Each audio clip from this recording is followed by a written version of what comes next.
दोस्तों, वंदे मातरम। माना की शक्तियों को प्राप्त करने के लिए बहुत ही दृढ़ संकल्प एवं तप की जरूरत होती है, परंतु शक्तियों का सही संचालन करना उन्हें प्राप्त करने से भी ज़्यादा कठिन है।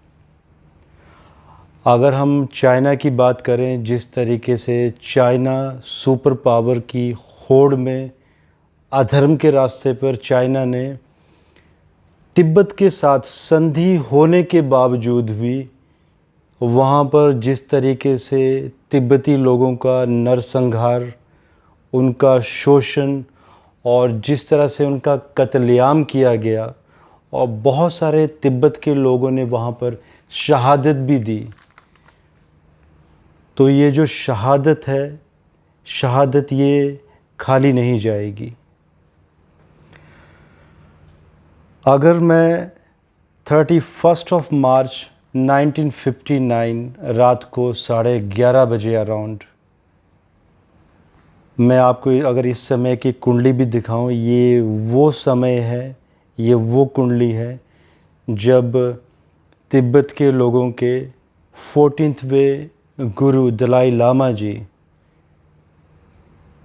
तिब्बत से जिन परिस्थितियों में उनको चाइना के जिस तरीके से वहशीपने से परेशान होके भारत की तरफ मूव करना पड़ा और फाइनली उन्होंने अपनी जो कैपिटल है वो हिमाचल के धर्मशाला में स्थापित की। अगर हम इस समय की अगर हम बात करें 31 मार्च 1959 की, तो इस समय वृश्चिक लगन की कुंडली बनती है और इस कुंडली में अगर आप देखें तो शनि देव जी सेकंड हाउस में बैठे हुए हैं। जनता स्थान के लॉर्ड शनि देव, चौथा घर जनता का होता है, अपने चौथे घर से 11वें घर मीन्स स्थानांतरण, शनि देव जी का सेकंड हाउस में बैठना चंद्रमा के साथ विष योग भी दर्शाता है। मीन्स कि अगर ये स्थानांतरण होगा तो लंबे समय के लिए स्थानांतरण होगा। और साथ ही शनि देव जी की चौथे घर में तीसरी दृष्टि अपनी मूल त्रिकोण राशि के ऊपर ये भी इंडिकेट करती है कि घर वापसी और बहुत ही स्टेबिलिटी के साथ अपनी कंडीशंस पे। अगर हम करंट समय की भी स्थिति देखें, यूएनओ की अगर मैं बात कर रहा हूँ, बहुत सारी न्यूज़ हैं, मैं न्यूज़ की तरफ नहीं ले जाना चाहूँगा आप लोगों को, जो कि आप सोशल मीडिया में, टीवी में बहुत कुछ देख सकते हैं तिब्बत के बारे में।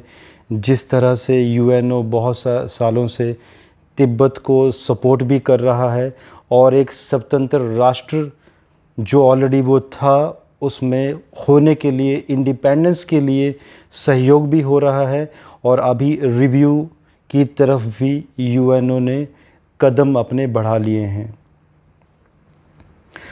अगर हम दलाई लामा जी की कुंडली भी अगर हम देखते हैं, जो कि वृष लगन की कुंडली है, जो कि उनको बताती है कि वो अगर गुरु हैं तो बहुत ही शांत स्वभाव, चंद्र शुक्र की चौथे घर में युति, बहुत ही स्पिरिचुअलिटी भी दिखाती है। तो अगर हम दलाई लामा जी की कुंडली में शनि महादशा में अगर हम चंद्रमा का अंतर अगर देखते हैं अभी जो चल रहा है, और अगर शनि की स्थिति जो कि शनि दलाई लामा जी की कुंडली में 10वें घर में बैठे हुए हैं और कुंभ राशि के शनि, वृष लगन के लिए शनि देव जी योग कारक रहते हैं और चौथे घर में चंद्र शुक्र का साथ में एक बहुत बड़ा राजयोग। अगर हम करंट ग्रहों की स्थिति की बात भी करें तो अभी जो शनि देव जी की स्थिति चल रही है, शनि देव जी वक्री चल रहे हैं, वक्रगत हैं सितंबर एंड 2020 तक। दलाई लामा जी की कुंडली में भी शनि देव जी वक्री हैं। जब ये दोनों कंडीशन वक्रगत मैच होती हैं तो ये सक्सेस की तरफ इशारा करती हैं। और ये चंद्र का अंतर ये वही चल रहा है, शनि में चंद्रमा का अंतर, जिस विष योग में उन्होंने तिब्बत से भारत की तरफ मूव किया था। तो जो कि शनि में जो ये अंतर चल रहा है ये नवंबर तक, तो ये कहीं ना कहीं इशारा करता है कि दलाई लामा जी को ये जो परिस्थितियां हैं जो विषम रही हैं इनमें सक्सेस मिलेगी। और इंडिकेशन बनता है ग्रह योग से कि तिब्बत आज़ाद होगा, लेकिन वो समय क्या होगा अब हम उस पर आगे मूव करेंगे। इसके साथ साथ लेकिन हमें ये जानना भी ज़रूरी है कि ग्रह स्थिति के साथ साथ ये जानना बहुत ज़रूरी है कि जो तिब्बत के कुछ शहर हैं, जैसे कि तिब्बत की राजधानी अगर हम ल्हासा की अगर हम बात करें, तो ल्हासा की जो ल्हासा जो सिटी है, जो राजधानी है तिब्बत की, जिसमें संधि के बावजूद चाइना अभी उस पर अपना अधिकार जमाता है, उसको वो तिब्बत का एरिया नहीं मानता है। अगर उसके साथ साथ कुछ और सिटीज़ की भी बात करें, जिसमें कि शिगात्से, याटुंग, ग्याटसे एंड गारटोक, ये कुछ ऐसी सिटीज़ हैं तिब्बत की जिसमें कि चाइना ने अपनी एक बहुत बड़ी आर्मी को डिप्लॉय किया हुआ है, और वहाँ पर आज भी तिब्बत के लोगों का विरोध होता रहता है और जिसको कुचल दिया जाता है, जिन आंदोलनों को, और ये नरसंहार रुकने का नाम नहीं ले रहा है। और दोस्तों यहाँ पर कैलाश मानसरोवर की भी बात आती है, अकेले तिब्बत को आज़ाद करवाने की बात नहीं आती है। कैलाश मानसरोवर जो कि यहाँ पर बहुत ही कूटनीतिक विषय बना हुआ है, क्योंकि कैलाश मानसरोवर जिस तरह से ये तिब्बत का पार्ट है, चाइना की ये कोशिशें रहेंगी जो अभी योग बन रहे हैं। यूएनओ चंद्र महादशा, शनि महादशा में जो चंद्रमा का अंतर चल रहा है दलाई लामा जी का, इस समय यूएनओ का पूरा सहयोग रहेगा और डिसीज़न बहुत जल्द नवंबर तक आने वाला है, नवंबर 2020 तक, तिब्बत की फेवर में एज ए इंडिपेंडेंट कंट्री। लेकिन क्या चाइना इसको होने देगा? क्या वो यूएनओ की बात मानेगा? क्या इन 4 शहरों पे जो चाइना ने जो आर्मी लगा रखी है, क्या उसको वो हटाएगा? और रही बात कैलाश मानसरोवर की, जिसमें कि इंडियन गवर्नमेंट हिंदुओं को एक सब्सिडी देती है और जो कि चाइना में अराउंड 2 लाख रुपीस पे किए जाते हैं पर पर्सन, जिसमें कि चाइना को एक बहुत बड़ा आर्थिक लाभ भी है और एक अधर्म के तरीके से एक वर्चस्व की लड़ाई भी चाइना यहाँ पर लड़ना चाहेगा। वो कभी नहीं चाहेगा कि कैलाश सरोवर को तिब्बत के लिए छोड़ दिया जाए। तो यहाँ पर जो परिस्थितियाँ हैं बहुत ही विषम बन जाती हैं। और कैलाश मानसरोवर के साथ साथ अगर हम लिपू लेक पास की भी बात करें, जो ये करंट अभी मुद्दा रहा है, पीछे रहा है, जो नेपाल का बॉर्डर बनता है और तिब्बत का, चाइना का, जिसमें कि नेपाल ने अपना अधिकार जमा दिया है चाइना के कहने पर। इसके लिए मैंने एक सेपरेट वीडियो बनाया है बहुत ही डिटेल में नेपाल के ऊपर। मैं एक वार सीरीज़ बना रहा हूँ जिसमें कि this is the part number 5, तो वो आप अलग से डिस्क्रिप्शन बॉक्स में उस वीडियो को देख सकते हैं, क्योंकि अगर मैं डिस्कस करूँगा तो बहुत डिटेल में जाना पड़ेगा हमें। सो प्लीज़ उसको ज़रूर समझिए उस पार्ट को इसके साथ।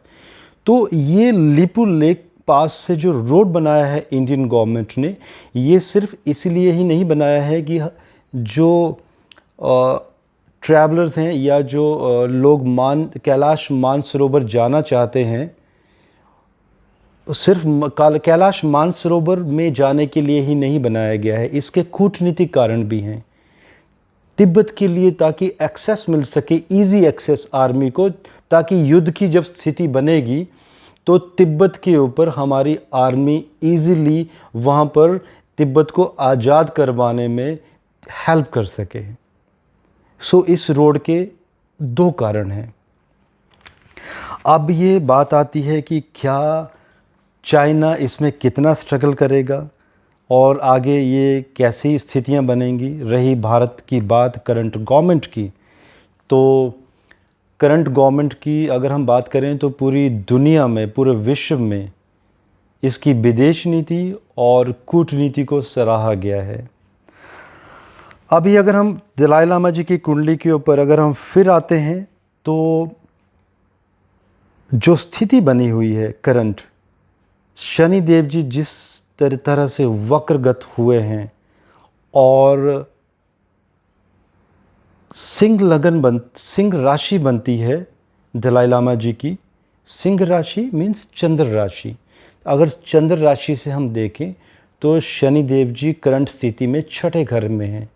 छठा घर शत्रुओं के विनाश का भी होता है।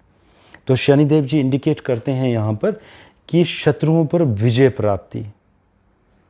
तो यहाँ पर अगर हम डीप कैलकुलेशन में जब जाते हैं, क्योंकि दलाई लामा जी की जो कुंडली है तो कहीं ना कहीं संशय बना हुआ है कि 4:30 AM की बजाय शायद वो 4:20 का भी टाइम हो सकता है, 4:22 का या तो 4:38 का, क्योंकि इसमें नवमांश कुंडली से देखा जाएगा कि कौन सा वो वक्त रहेगा जब तिब्बत आज़ाद होगा, वो भी पूर्ण तरीके से।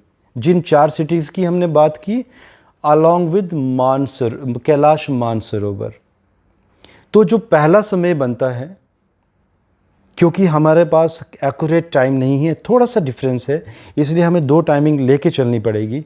तो जो पहला समय बनता है इसमें दलाई लामा जी की जो 10वें घर में जो शनि बैठे हुए हैं राज सत्ता के घर में, जो कि घर वापसी करवाते हैं पूरी स्टेबिलिटी के साथ, और वही डिसाइड करेंगे आगे का जो स्वरूप रहेगा तिब्बत का।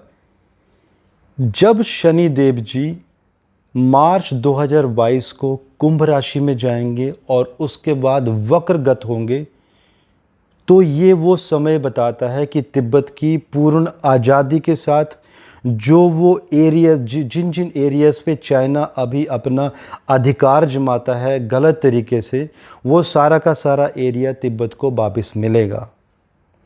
एंड दूसरा समय ये भी बनता है, अगर हम सिंह राशि से छठे घर में शनि की स्थिति देखें तो सितंबर के बाद 28 सितंबर 2019 के बाद कुछ ऐसे समीकरण बनेंगे जो कि मार्च 2021 से पहले पहले तिब्बत आज़ाद होगा और अपनी कंडीशंस पे। अगेन मित्रों, ये समय 8 मिनट आगे पीछे का भी सवाल है, क्योंकि जब नवमांश कुंडली D9 चार्ट अगर हम इसमें देखते हैं तो अगर ये 8 मिनट का अगर ये समय अगर ये पीछे चला जाता है तो ये 2021 मार्च से पहले पहले तिब्बत आज़ाद हो जाएगा अपनी कंडीशंस पे।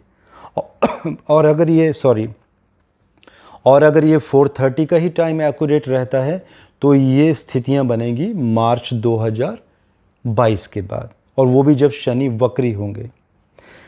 अब ये क्वेश्चन आता है कि तिब्बत इंडिपेंडेंट कंट्री बनेगी, उसमें कोई डाउट नहीं है। क्या वो भारत के साथ विलय करना चाहेगा या एज अ इंडिपेंडेंट कंट्री स्थापित करना चाहेगा अपने आप को? चौथा घर देखते हैं तिब्बत का, दलाई लामा जी की कुंडली में, बिकॉज उसी को ही हम आधार मान के चल रहे हैं। चौथे घर में चंद्र और शुक्र की स्थिति बनी हुई है। चंद्र और शुक्र चौथे घर में वृष लगन में, लग्ने शुक्र साथ में है और साथ में चंद्रमा भी साथ में है, पराक्रम घर के जो लॉर्ड हैं। तो दोनों की स्थिति चौथे घर में ये इंडिकेट करती है कि एक तो चौथे घर में ये दिग्बल मिलता है, डायरेक्शनल स्ट्रेंथ मिलती है चंद्र और शुक्र को। तो जो घर वापसी होगी तो पूर्ण तरीके से होगी, तो ये इंडिपेंडेंट कंट्री बनेगी, ये किसी भी कंट्री के साथ विलय नहीं करेगी। और लेकिन यहाँ पर भारत का एक बहुत बड़ा रोल रहेगा कि जब ये इंडिपेंडेंट कंट्री बनेगी ग्रह योग से, तब इसको जो संरक्षण दिया जाएगा वो भारत के द्वारा दिया जाएगा, और ये अपनी आर्मी नहीं बनाएगी, इंडियन आर्मी ही वहाँ के लोगों की सपोर्ट करेगी। द सेम केस, जो सेम सिनारियो अभी भूटान में बना हुआ है, भूटान को भी हम लोग संरक्षण देते हैं, वहाँ के जो रोड हैं वो इंडियन गवर्नमेंट, इंडियन आर्मी के द्वारा बनाए जाते हैं। सो दोस्तों, ये समीकरण बनते हैं। और अगर हम एज ए कंक्लूजन की बात लें तो हम ये कहेंगे कि तिब्बत एक इंडिपेंडेंट कंट्री बहुत जल्दी बनने जा रहा है और तिब्बत के लोगों को हम मेरी तरफ से बहुत बहुत शुभकामनाएं। और हम प्रे करेंगे कि तिब्बत का बहुत बड़ा विकास हो और भारत के साथ संबंध बहुत ही मधुर रहें। और रही कैलाश मानसरोवर की बात, जो कि इसका एक कूटनीतिक कारण बनेगा, जो कि बहुत इम्पोर्टेंट पार्ट था जिसको कवर करना बीच में, जिसमें कि भारतीय लोगों को किसी वीज़ा की ज़रूरत ना पड़े। जिस तरह से हम लोग आज भी भूटान में आना जाना बिना किसी कार्ड के होता है, बिना किसी आइडेंटिटी कार्ड से। बाकी दोस्तों नमस्कार, और तिब्बत के लोगों को अगेन बहुत बहुत शुभकामनाएं। वंदे मातरम, भारत माता की जय। एस्ट्रोलॉजी से संबंधित और भी जानकारी के लिए हमारे चैनल को सब्सक्राइब करें एंड बेल आइकन पर क्लिक करना ना भूलें।